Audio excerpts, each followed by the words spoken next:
Hi, this is David of Leachek, and this is my Hive project for Second Studio. And we started out with looking at possible unit designs, and I decided to go with the hexagon design.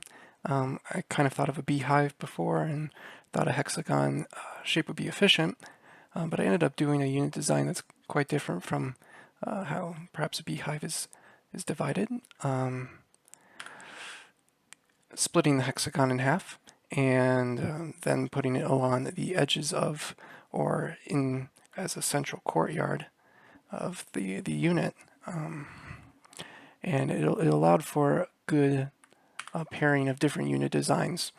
However, when choosing the same layout, it also worked quite efficiently because the unit almost creates its own independent landscape, its own courtyard, perhaps by pinching and then having a more privatized, perhaps a little isolated from the common path and away from prying eyes in the center. And so here's a model of light study when we were first creating, and it shows 10 a.m. and 2 p.m. time approximately from Phoenix. And I created these two skylights, one catering to just one perspective, so it doesn't bring in too much light for this upper area, which brings in light from east to west. And then I found that when rotating the unit after, it still brings in adequate light in both of those spaces. And this is the unit plan.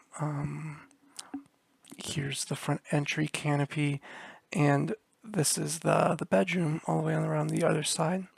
But you can see how it pinches and how I have in the site layout, perhaps introducing a tree or landscaping elements here.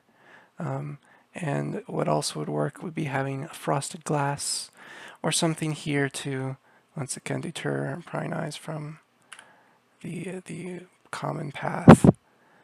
Here's some sections shown for plan A and B. Going north and south, east and west, you can see the different skylights, and there's that skylight that caters to just the south for the default plan, and then the east and west as well. And an isometric, and then Worm's my view, and some lighting studies in Rhino. And here's a section perspective, the same section, section A, but now you can see this is from the bedroom and how it perhaps looks from the inside to leading to the courtyard space and front entry over here. And then this is also shows how the bathroom and just the path is quite divided throughout the unit. Here's the site layout that I went with, and I have a narrative explaining it, but there's a market in the top corner, and try to keep it away and utilize this service structure in a way that it doesn't, because it's to the community outside of the immediate residencies, so I want to keep noise to a minimal. And so I try to put this in the corner, but have also a way that these paths converge so that people can use or participate in this market space. Otherwise, there's landscaping or throughout, especially between areas that units could potentially see into each other. I try to have units entry somewhere pointing towards a wall, but if that's not possible, I use landscaping to hide direct lines of sight. Here's an axonometric showing in 3D.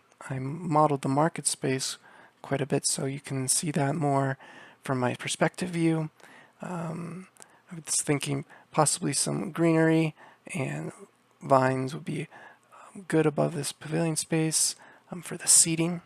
And my original intent, which is also my narrative, is perhaps a tarp or some sort of like canvas across the top to shade or lightly shade the market area from direct sunlight. And here's the central path perspective of that between halfway between the site. And that's my overall project.